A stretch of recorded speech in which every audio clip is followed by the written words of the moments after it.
საქართველოს შეიარაღებულ ძალებს ყველაზე ახლო და მჭიდრო თანამშრომლობა საზღვაო ქვეითებთან აკავშირებს.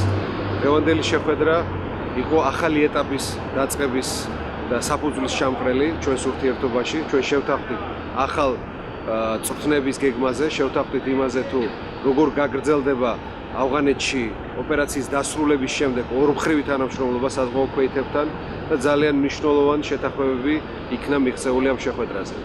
ასევე გვქონდა ძალიან მნიშვნელოვანი შეხვედრა ვეტერანთა დეპარტამენტთან.